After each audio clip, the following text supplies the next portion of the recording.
Zdravím všechny, já jsem Michal Skřivan z webu Hro24, tohle je podcast Český kapitál a mým dnešním hostem je Kristýna Pomoty, psycholožka, koučka a zakladatelka platformy Kura Kura. Dobrý den. Dobrý den. Jak jste se dostala k psychedelickým látkám? Študovala som sociálnu a organizačnú psychológiu.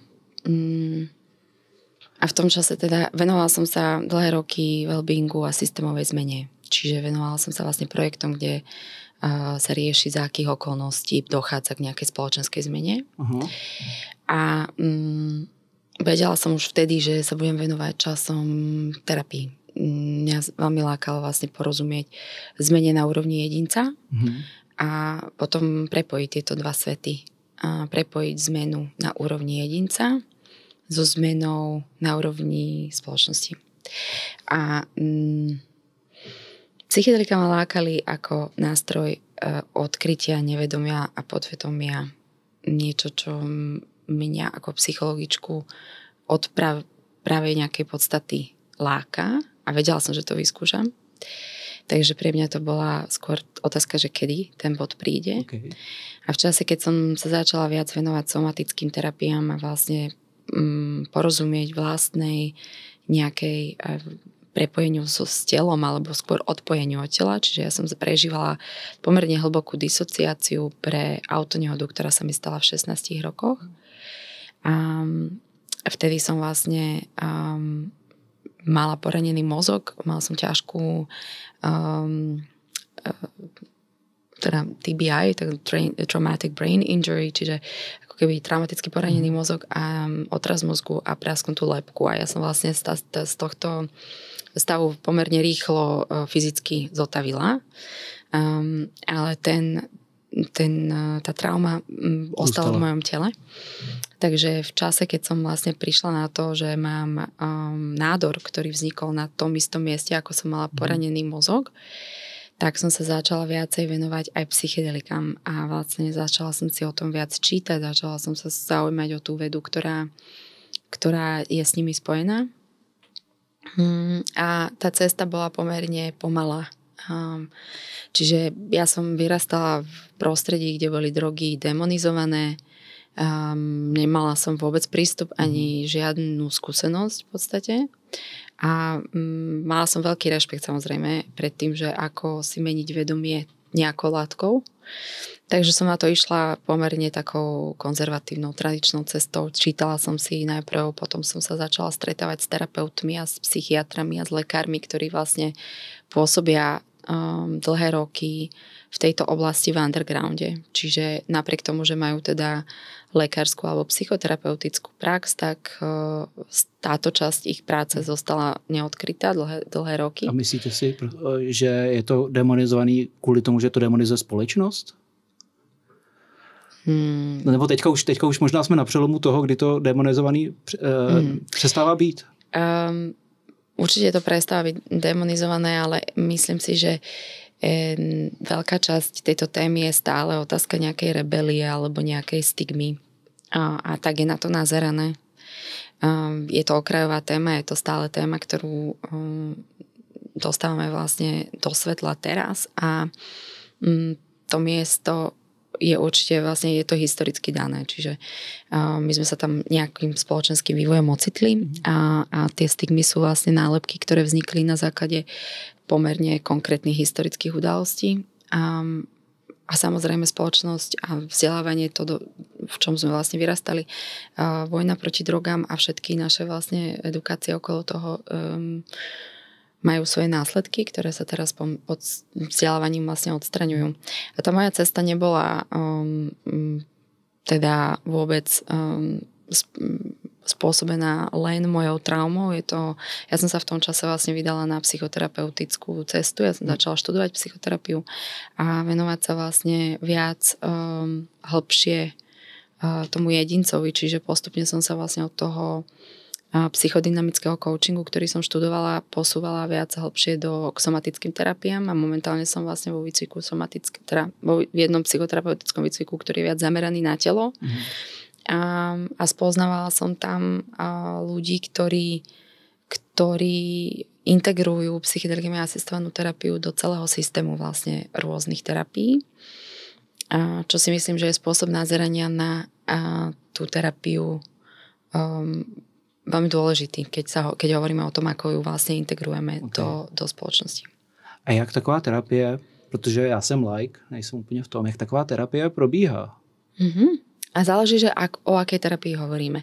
Ja by som sa nechcela vyjadrovať ku klinickej terapii, lebo tej sa nevenujem a ešte teda určite dlhšie nebudem a je to niečo o tom viem samozrejme, lebo to sledujem aj študujem, ale momentálne to, čo robíme, je zabezpečovanie vlastne bezpečných zážitkov pre ľudí, ktorí sú buď terapeuti, to znamená, že zabezpečujeme ich sebaskúsenostnú časť ich výcviku a druhá časť toho, čo robíme, sa venuje vlastne ľuďom, ktorí sú buď na začiatku svojho skúmania zmenených stavov vedomia, to znamená idú takou nejakou postupnou psychonautickou cestou a zaujímajú sa vlastne o tento zážitok, ale chcú ho zažiť v bezpečnom sete a settingu, to znamená, že chcú zažiť vlastne psychedelikami asistovanú terapiu, ale nie v klinickom prostredí, ale v naturálnom prostredí, to znamená poskytujeme pobyty, ktoré sa dejú v Holandsku. A zaujímame sa teda aj o oblasť preventívnej medicíny. Pozeráme sa vlastne na to, ako by táto terapia mohla byť integrovaná do preventívnej medicíny ako súčasť nejakej starostlivosti o náš celkový well-being.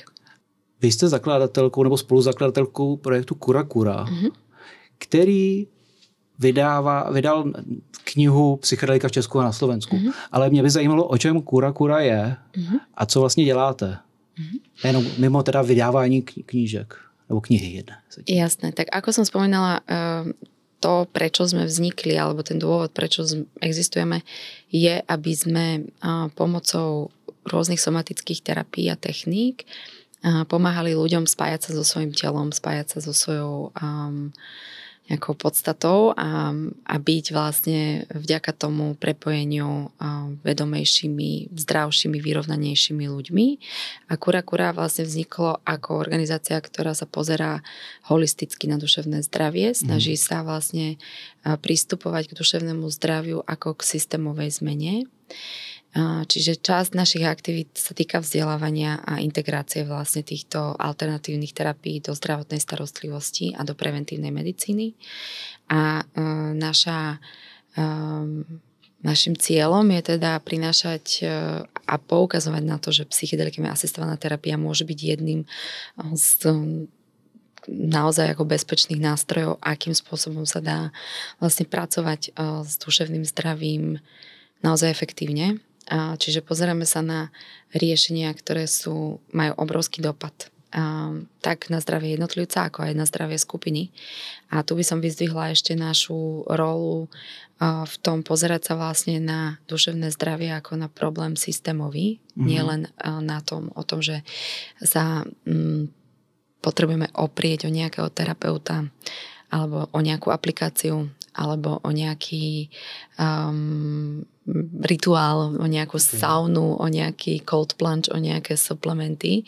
Toto všetko sú, povedzme, že riešenia modernej doby, ktoré sú dostupné a užitočné a je super, že sa im môžeme venovať. Ale potom je tu druhá otázka a to je vlastne porozumenie toho, že čo obnáša vlastne táto kríza duševného zdravia, respektíve jej riešenie. Že čo to vlastne obnáša zmeniť to, kde sa nachádzame.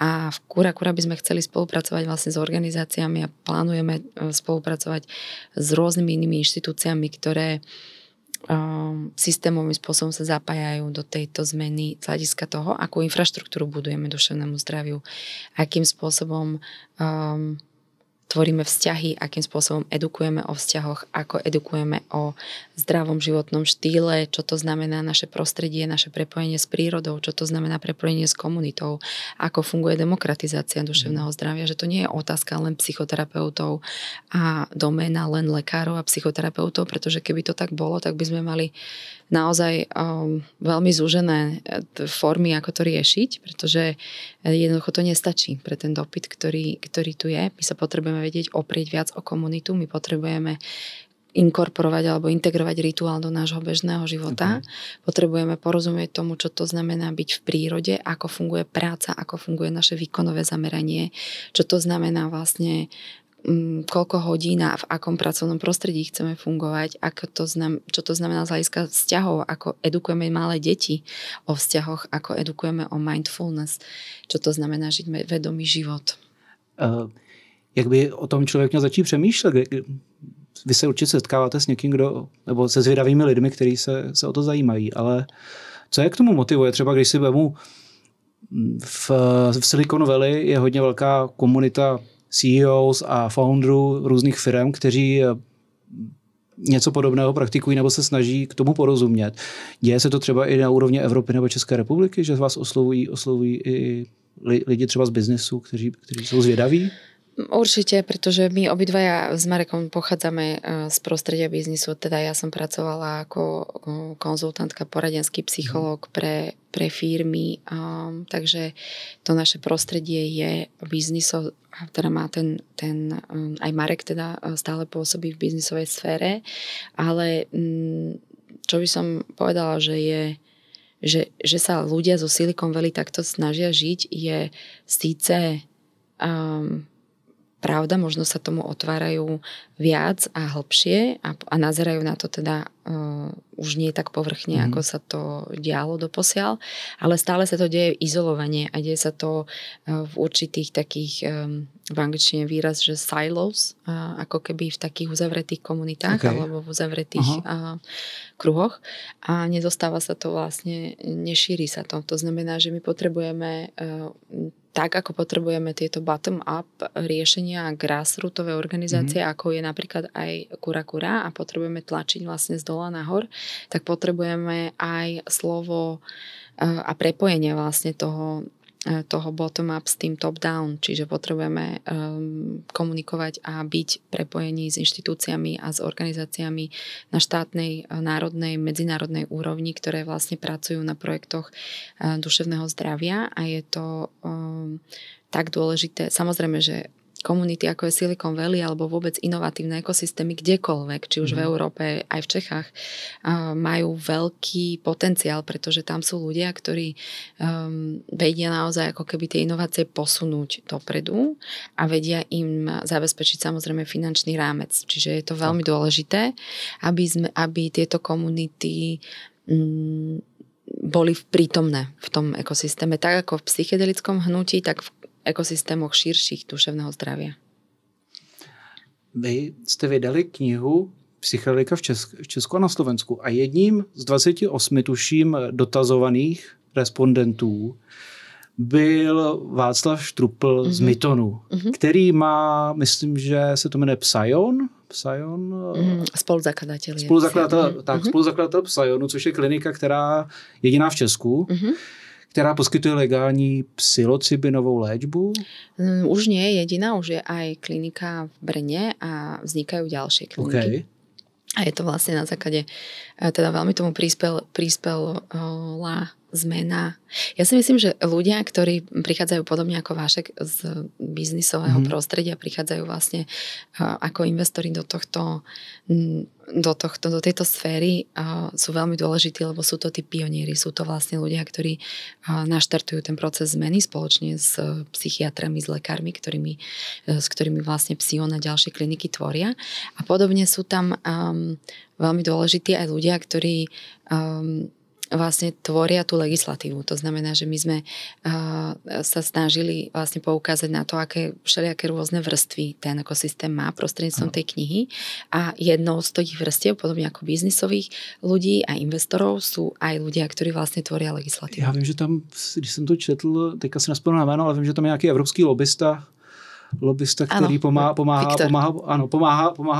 té legislativě se posouvat dál, nebo respektive aspoň, aby se to začalo projednávat, připravovat. Tak je. A to mi přijde skvělý nosič těch informací o tom, co děláte, ta kniha celkově.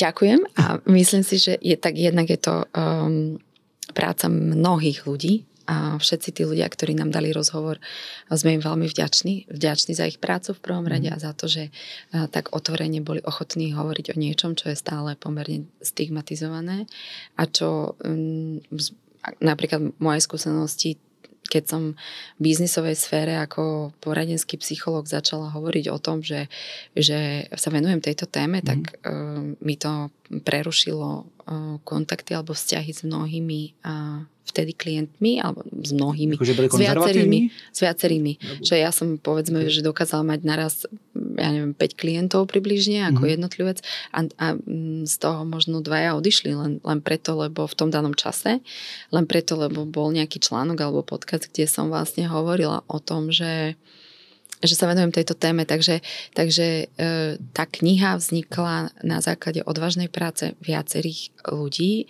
primárne teda mojich 2 spoluautoriek, najmä editorky Evy Cesarovej, ktorá vlastne prepája tú komunitu tu v Česku a je jednou zo spoluzakladateľiek Českej psychedelickej spoločnosti a tiež Vláďky Sobasovej, ktorá veľmi pomohla vlastne dávať tie rozhovory dokopy a takisto obrovské množstvo ľudí, ktorí pracovali vlastne na tom, aby sme to celé dali dokopy aj z toho. Ještě to grafické zpracování, jelikož my tady taky děláme print a vím, co to obnáší a je to strašně hezky udělaná kniha. Ďakujeme. Je vizuálne, je to krásny. Ďakujeme a veľmi pekne chcem poďakovať aj všetkým umelcom, ktorí nám darovali vlastne svoje umenie a poskytli ho do tej knihy, lebo listovať tou knihou je podľa mňa, to neskromne, aj umelecký zážitok, že je to vlastne, že ľudia to radi čítajú alebo radi si tú knihu otvárajú preto, lebo tam naozaj nájdú ako výnimočné diela.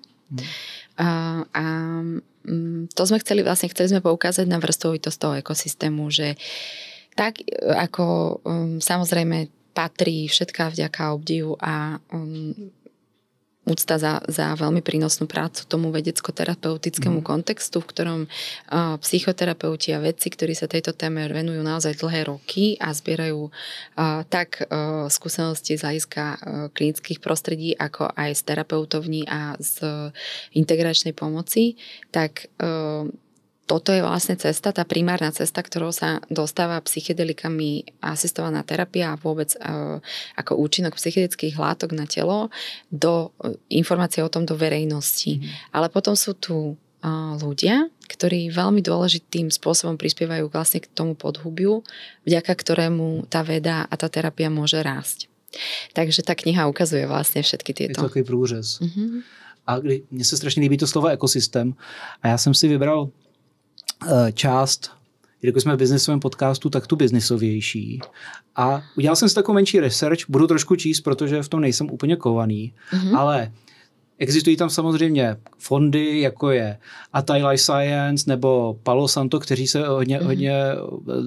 hodně investují do firm, který podporují jak výzkum, tak i zpětný monitoring aktivit třeba mozku.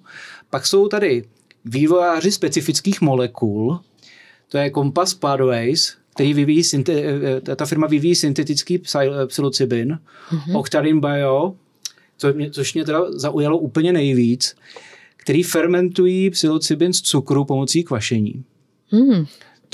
A jsou z Kodaně, jsou to Dánové. A dalších asi 5 firm, tady mám vypsaných, ale nebudu to číst celý. Ale každá ta firma dělá trošku jiný postup a připadá mi všechno strašně zajímavý. A rád bych se o tom bavil i technologicky. Ale pak je klinický výzkum, kde je firma, která vyvíjí terapie založená na ketaminu a MDMA, ale nepřečtu název, protože je to A2TVAKN. Netuším. A pak technologická část, který zase rozumím trošku víc, a to jsou nástroje pro třeba digitální fenotypování a tedy, což dělá Xana Health. A všechny tady ty firmy jsou v tom vašem ranku, nebo respektive v tom ranku toho výzkumu mozku a podávání psychedelik. A když jsem se díval i do čísel, kdy třeba zase se trošku vrátím, a Atai Life Science investuje, tak to jsou řádově miliardy dolarů, který do těch firm a do těch výzkumů, jak těch molekul, tak i těch digitálních monitoringů jdou. Je to zajímavý i biznisově z hlediska třeba nejenom českých firm, ale z hlediska Evropské unie? Podľa mňa skvelá otázka. Nemyslím si, že som najlepší človek na jej odpovedanie a trošku to zaframujem v tom, že ako to vlastne vnímam, lebo tieto biotechnológie a firmy, ktoré vlastne sa venujú biotechnológiám, sú naozaj hot a teda okrajovo to sledujem. Atai poznám, niektoré, samozrejme poznám Compass, MindMed je tam, robí úžasný výskum z LSD a rôznym spôsobom vlastne alterujú molekuly, respektíve pridávajú niektoré molekuly, aby mohli patentovať niektoré látky. To je veľmi dôležitá práca. Je dôležitá práca v tom a teda uznávam. Ťažko neuznať, ale je to, že veľmi zaujímavá práca, veľmi prínosná práca pre porozumenie toho, ako vlastne a pochopiť to, čo tieto látky robia na úrovni mozgu, akým spôsobom vlastne ovplyvňujú naše telo a náš mozog, čo je ich efekt a čo je teda ich prínos z hľadiska liečenia niektorých duševných ťažkostí. A je to nutné. Je nutné ich teda odizolovať, je to nutné preto, aby sme dokázali ako keby odfiltrovať všetky ostatné vplyvy. Toto je primárny výskum, ktorý sa robí v oblasti psychedelík momentálne. A je to dôležité, ale fetišizujeme to. Okay. To znamená, že sme sa naozaj ako spoločnosť začali viac venovať tým látkam a menej tomu, ako tá terapia naozaj funguje, respektíve čo je terapeutické. A to je vlastne podľa mňa taká pasca. Je to samozrejme super, že existujú tieto firmy, že existuje toľko finančných prostriedkov, vďaka ktorému vlastne ten výskum môže napredovať a myslím si, že by sme to nemali nejakým spôsobom podceňovať. Je veľmi dôležité tú vedu prinášať dopredu, ale zároveň je dôležité robiť aj inú vedu. Je dôležité skúmať vlastne, ako tieto látky fungujú vo svojom naturálnom prostredí, akým spôsobom vlastne ich ľudia užívajú a ako účinkujú na nás tam, kde ich ľudia bežne užívajú. To znamená sledovať aj ten spoločenský, komunitný a terapeutický kontext. Takže vy varujete před tím, aby ten psychedelický boom, který třeba teďka je na nějaké hraně toho, kdy se to třeba dostane víc do médií, nebo dostává, prosakuje, tak aby se to nevezlo na vlně třeba biohackingu nebo CBD? Nevarujem konkrétne predtým. Ja vnímam tieto odvetvia, to, čo CBD malo priniesť a prináša, je tiež v niečom asi užitočné a je tam nejaká veda, ktorá to podporuje. Ta komerční sféra to přebyla úplně do toho. Že spíš už teďka je ten hate speech proti CBD, nebo minimálně pro klasického občana nebo pro klasického člověka, který to vnímá, když jde po ulici nebo si o tom čte v médiích klasického spravodajského typu, jo? Ne v nějakých vědeckých. Takto by som, že áno, že ja sa nevenujem tomu, čo si médiá vytvoria z nejakej témy, pretože to nie je moja doména, ja sa nevenujem médiám a nevenujem sa ani biznisu. Moja doména je teraz momentálne hlavne edukačná, terapeutická a to je vlastne na čo sa sústredím a pokiaľ médiá. A myslím si, že médiá dokážu naozaj pozitívne ovplyvniť tento smer, že to, čo robia pre vzdelávanie verejnosti a vôbec ako keby otvorenosť, destigmatizáciu týchto tém je veľmi, veľmi dôležité a robia to tak v prípade biohackingu ako v CBD, ako v prípade psychedelik a robia to veľmi kvalitne. To znamená, že to, že sa vôbec môžeme rozprávať na hlbokej úrovni o týchto témach a môžeme ísť pomerne pod povrch, je to ja som za to vďačná, je to podľa mňa skvelé, že sú novinári, ktorí sú voči tomu zvedaví a odhodlaní ísť takto hlboko. Samozrejme, že zo všetkého môžete urobiť tzv. Fad, ako tzv. Nejakú povrchnú udalosť alebo fenomén, ako z hocičoho. Nepoznám vedeckú podporu CBD úprimne, niečo som čítala, je to veľmi zaujímavé. Venujem sa okrajovo biohackingu, respektíve chodím hovoriť na konferencie, ktoré sa tomuto venujú, alebo proste občas som pozvaná do nejakej firmy o tom prednášať a je to pre mňa zaujímavá skúsenosť, pretože si myslím, že biohacking je a má svoju vedeckú opodstatnenosť a je to veľmi zaujímavý smer, ktorom opäť, keď udržíme tam nejakú rovnováhu a budeme v tom držať vlastne to, to, čím to má byť, čiže skvalitňovať well-being a skutočnú ako zdravie človeka a prevenciu, tak si z toho vieme, zo všetkého si vieme vyňať proste to, čo je proste pozitívne a čo je tam vlastne to zvrátené. Takže ak sa mám vrátiť tej pôvodnej vašej otázke, že psychedelika alebo teda táto výskum a biotechnologické firmy, ktoré sa tomu venujú, sú veľmi dôležité. Ich práca je veľmi dôležitá. Samozrejme, že to vedie k monetizácii a určitej vlastne teda tvorbe liečiv, ktoré môžu pomôcť miliónom ľudí a môžu byť veľmi, veľmi prínosné pre niektorých ľudí. Zároveň tam treba držať vlastne tú rovnováhu toho, že tieto látky vyňať z ich ekosystému je opäť ako keby len ďalšia ako prístup, symptomatický prístup medicíny, kde sa vlastne venujeme príznakom a nie príčinám a tak by sme mali k tomu pristupovať, mali by sme porozumieť tomu, že tieto liečiva môžu byť užitočné, pokiaľ budeme riešiť koreň problému a budeme to spájať s terapiou, budeme sa vlastne pozerať na to, kde ten problém vznikol a snažiť sa pomocou aj tých liekov ho riešiť. Je český a slovenský psychedelický výzkum na topu nebo na vrcholu té výzkumnické sféry? Nebo jak jsme na tom vůbec jako Češi a Slováci? Jako naši vedci? Ja nie som vedec, takže zase otázka možno na Tomáša Palenička, Jirku Horáčka a podobných vedcov, ktorí tu nesú vlajku v tejto sfére.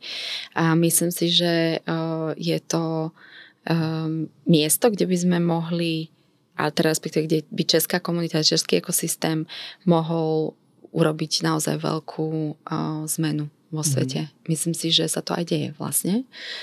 On vlastne každú chvíľu vidú nejaké štúdie, ktoré sú podporované a teda zastrešované úžasnými vedcami, ktorí tu spolupracujú s inými univerzitami. Je to zaujímavé, že česká veda je napríklad oproti to, čo osledujem zatiaľ s britskou, aj dokonca švajčiarskou alebo s americkou, špeciálne americkou, trošku uzavretejšia alebo nejakým spôsobom menej otvorená. Myslím si, že to má aj nejaký tradičný systém, tak ako sa tu proste tá akademická tradícia tvorila, bolo to trošku viac uzavreté ako niektoré iné systémy, napríklad niektoré iné európske univerzity, ktoré sa venujú týmto témam, dávajú tie prednášky a tie štúdie okamžite voľne dostupné. Tu je ten proces trošku pomalší a je zaujímavé sledovať, alebo teda uzavretejší a je zaujímavé sledovať, že samozrejme, že Česko tým, že tu je ten vedecký výskum tradičný, to znamená, prebieha tu už niekoľko desiatok, teda ponovom prebieha až teraz, ale vlastne v minulosti prebiehal aj v 50. 60. rokoch a potom bol vlastne zakázaný, tak ale tí veci tu, ich tradícia tu zostala. Tá tradícia tých terapeutov tu stále medzi nami je a je to veľmi cenný základ, na ktorom môže... Pán Grof v tých letech? Nebo... Napríklad, áno. A myslíte si, nejenom v rámci naší republiky, ale v rámci Evropské unie, že třeba by bylo lepší nebo pro psychedelickou léčbu dobré upravit nějaký legislativní rámec, nebo děje se to, snaží se to, protože jsme se bavili tady o lobbingu, nebo o jednom respondentovi z vaší knihy, který se tím zabývá. Jak se k tomu staví třeba Evropská unie tady k té problematice? Snaží se to nějak komunikovat, posúvať dál? Je to veľmi zaujímavé. Myslím si, že toto je otázka konkrétne na Viktora, ale je to veľmi zaujímavé, že sa to vlastne deje v prípade Ukrajiny a myslím si, že a deje sa to aj mimo teda, samozrejme, že existujú štúdie a iniciatívy, ktoré sa venujú vlastne napríklad terapeutickým štandardom, do ktorých sa už zapájajú niektoré orgány Európskej únie a hovorí sa na konferenciách, ako je napríklad ICPR v Holandsku, ktorá je vlastne jedna z takých tých vedúcich terapeutických konferencií v Európe o podpore Európskej únie vo viacerých projektoch. Skvelé sledovať tejto iniciatívy. Myslím si, že v tom, čo sa vlastne dokáže na tejto úrovni urobiť, to môže veľmi ovplyvniť aj členské štáty konkrétne a aj českú vedu.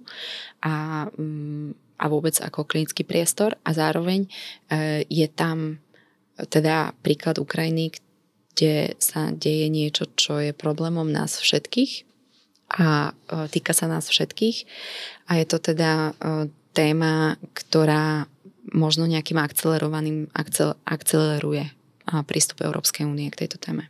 A jak se Ukrajina se střetává s těma psychedelikama jako v léčbě posttraumatických jako z války těch vojáků, nebo co se tam vlastně děje? Čiže práca s veteránmi a s ich rodinami je vlastne ten primárny zámer alebo cieľ psychedeliky asistovanej terapie momentálne na Ukrajine. Tých projektov sú nie je ich veľa. Stále je tam vlastne potreba prijatia, nejakého systémového prijatia vlastne ukrajinského ministerstva zdravotníctva a vôbec ako orgánov, ktoré správujú psychiatrické liečebne, čiže tá integrácia do tej psychiatrickej a klinickej starostlivosti ešte nejakú dobu potrvá. Ale sú tam už otvorené experimentálne vlastne skupiny, respektíve odborníci, ktorí sa tomu venujú na experimentálnej úrovni a výskumnej úrovni a takisto iniciatívy teda také tie bottom-up iniciatívy, ktoré cez rôzne občianske a aktivistické organizácie, napríklad aj MAPS, čiže Multidisciplinary. MAPS je jedna z najväčších organizácií, ktoré sa venujú vlastne MDMA terapii pre veteránov, tak prichádzajú vlastne vzdelávať terapeutov ukrajinských a pomáhajú vlastne tomu, aby sa táto terapia bezpečným spôsobom dostala k veteránom a k ich rodinám. Ja som ako sa k tejto téme dostala cez moju skúsenosť s Ukrajinou a bola som tam teraz v máji a chystám sa znova. Je to veľmi dôležitá práca pre nás, pre Cura. Vnímame to ako veľmi dôležitý priestor tam pôsobiť a byť vlastne pomáhať tejto téme. Ale začalo to oveľa dávnejšie. Vlastne pre mňa to začalo už vypuknutím vojny. Pretože tam vlastne pár týždňov po vypuknutí vojny som sa dostala do Paríža na konferenciu, ktorú organizoval Emmanuel Macron, prezident Emmanuel Macron, a v jednej panelovej diskusii sme hovorili o postavení žien, teda tá konferencia sa konala pri príležitosti diskusiu o postavení žien v Európe a hovorili sme vtedy v tom čase o ženách, ktoré prichádzajú z Ukrajiny s deťmi na územie Slovenska. A v tom čase vznikala iniciatíva Kto pomôže Ukrajine, ktorá je vlastne veľká slovenská iniciatíva, najväčšia zbierka vlastne na Slovensku, ktorá sa podarila a kde som mala na starosti vlastne duševné zdravie a kde sme komunikovali s rodinami a boli sme vlastne v kontakte priamo s ľuďmi, ktorí prichádzali na Slovensko a riešili sme vlastne, ako systémovo podporiť pomoc z hľadiska duševného zdravia.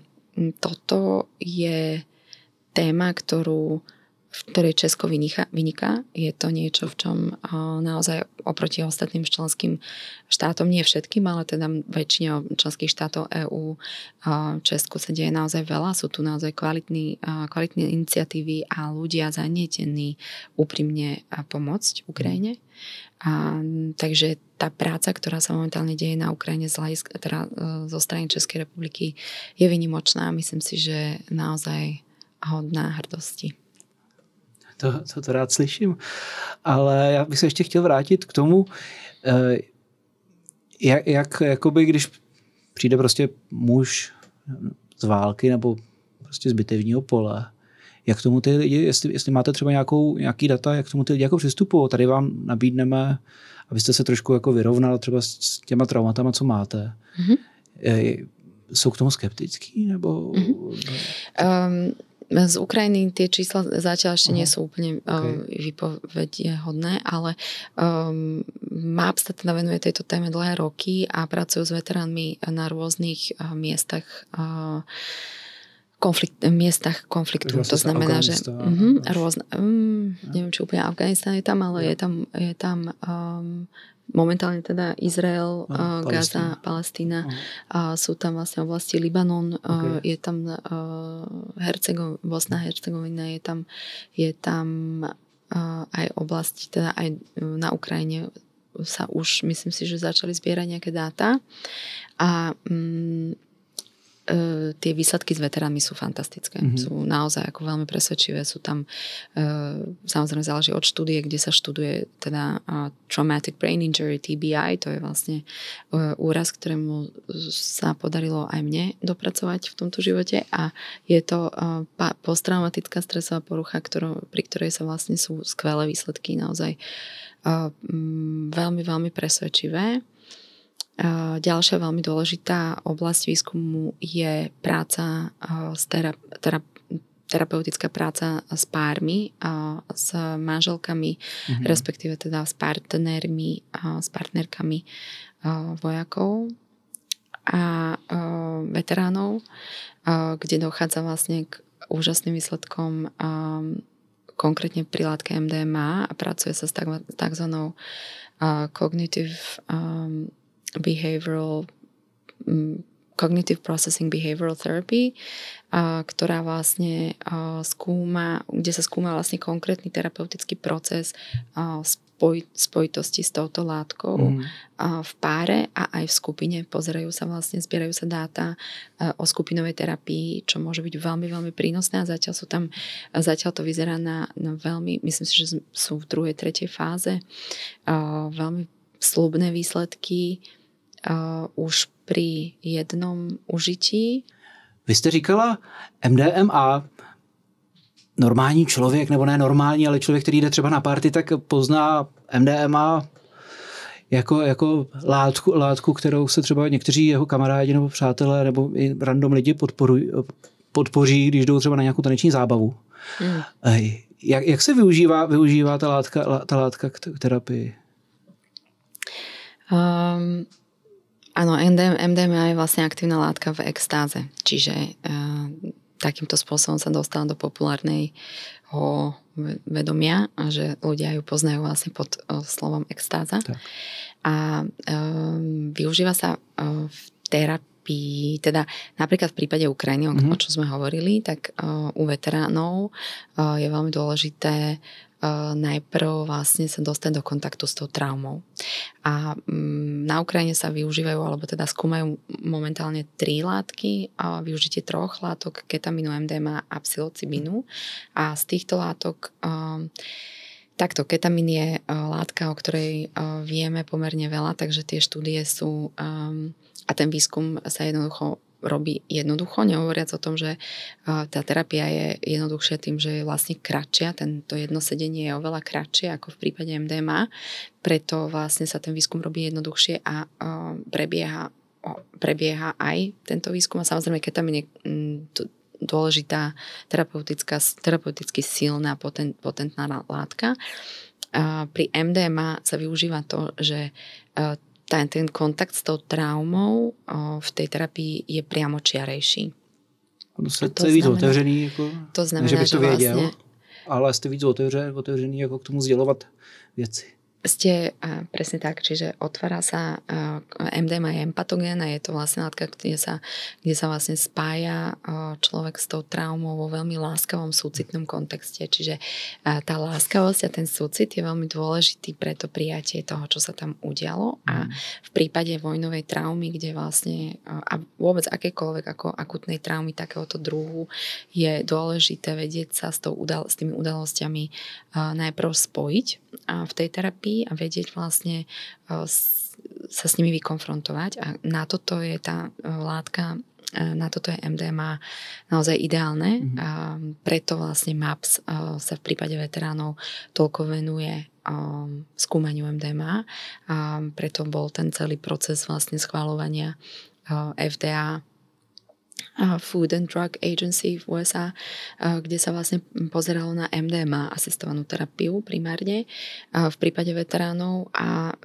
očakáva sa, že sa to podarí aj na Ukrajine, že sa podarí vlastne, alebo teda dúfajme, že sa to podarí naozaj všetky fingers crossed, všetky ako veľmi držíme palce tomu, aby sa mohol pracovať s MDMA na Ukrajine čím skôr, pretože pre vojnových veteránov je to otázka života a smrti častokrát. A tá kvalita života, ktorú vlastne získavajú po skúsenostiach z MDMA, je neporovnateľná.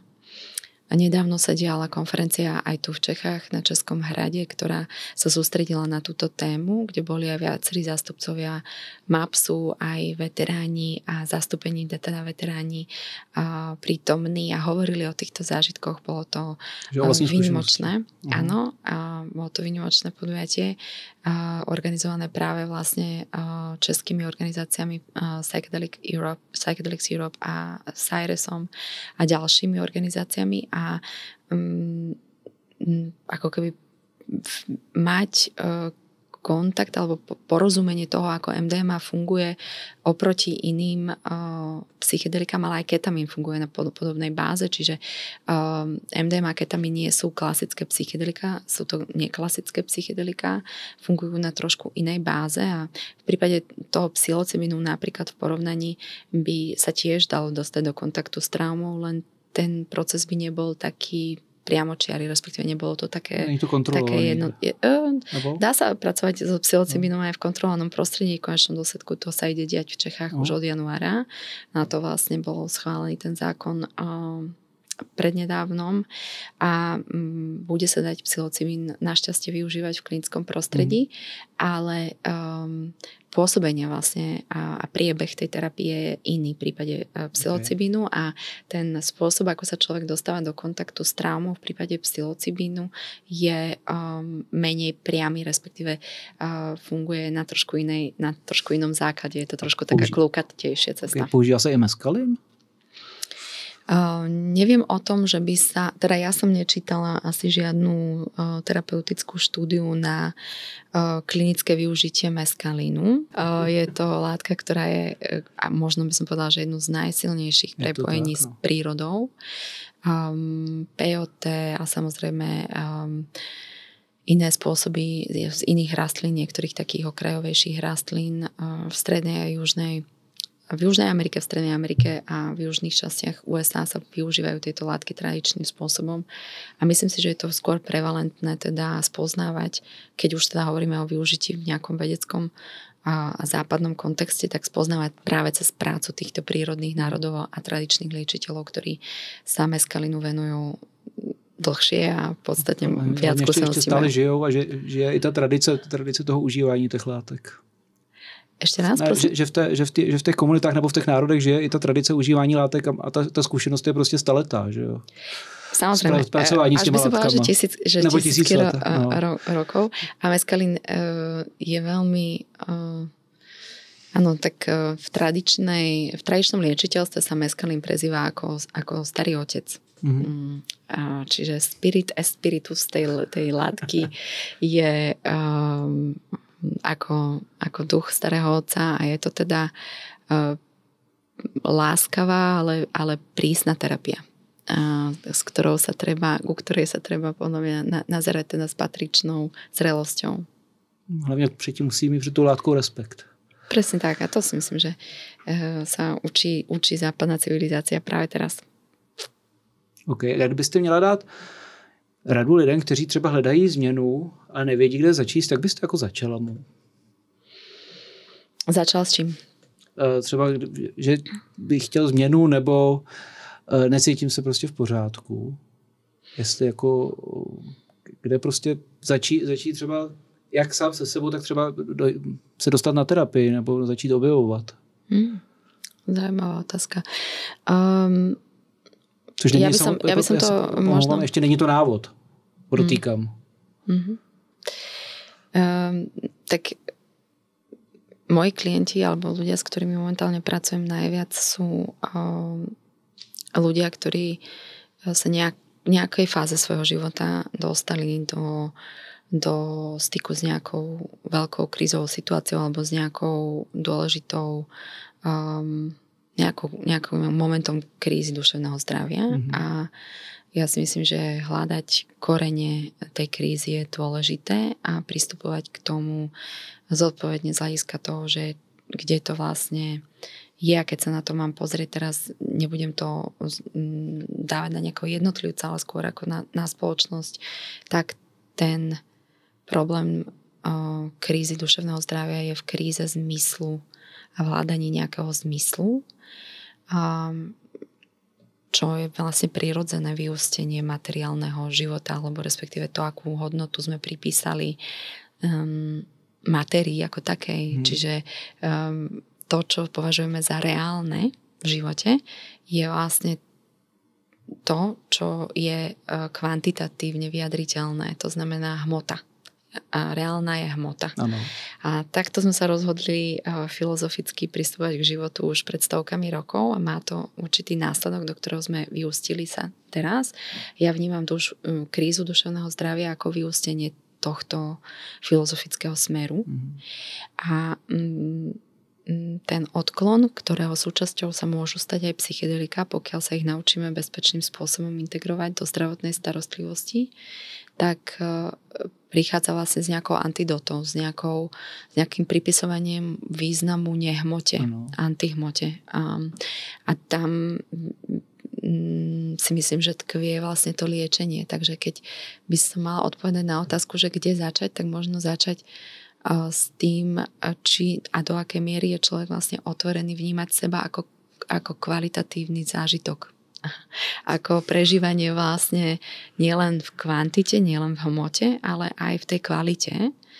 A či vlastne sa vieme pozerať na náš well-being a na naše duševné zdravie ako na takúto holistickú otázku.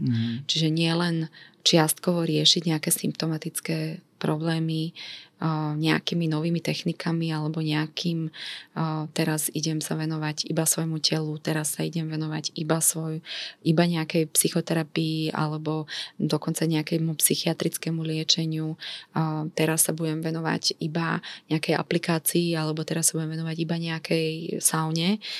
Je to jednoducho, že je tam ten holistický prístup obnáša vlastne zamýšľať sa nad tým, čo všetko znamená duševné zdravie.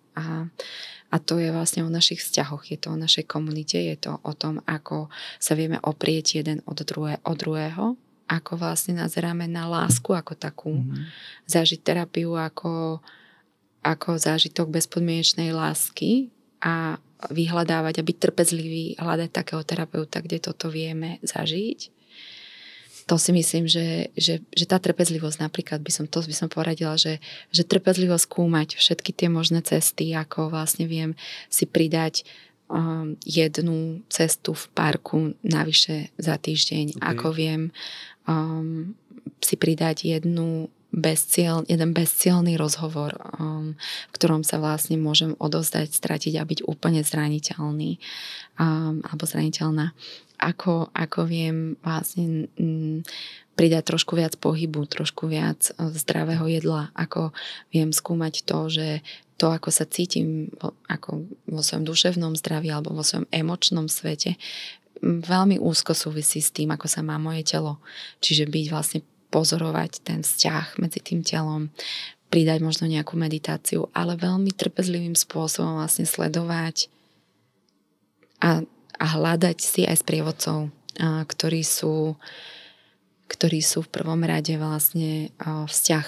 To znamená neskúmať a nepozerať sa na terapiu ako len na nejakú techniku alebo nejakú metodiku, ale aj na to, že terapia je v prvom rade teda o tom vzťahu. Já bych vám chtěl strašně poděkovat. Bylo to extrémně zajímavý pohled zase na odlišné téma, které my v Českém kapitálu tady do toho zase tak moc nepřijdeme. A doufám, že se vám bude dařit jak v Kura, tak i ve vaší praxi. Ďakujem veľmi pekne a ja vám prajem, aby sa vám darilo naďalej a zaujímavé témy prinášať. Ďakujem, že ste priniesli túto. Ďakujeme. Majte sa pekne.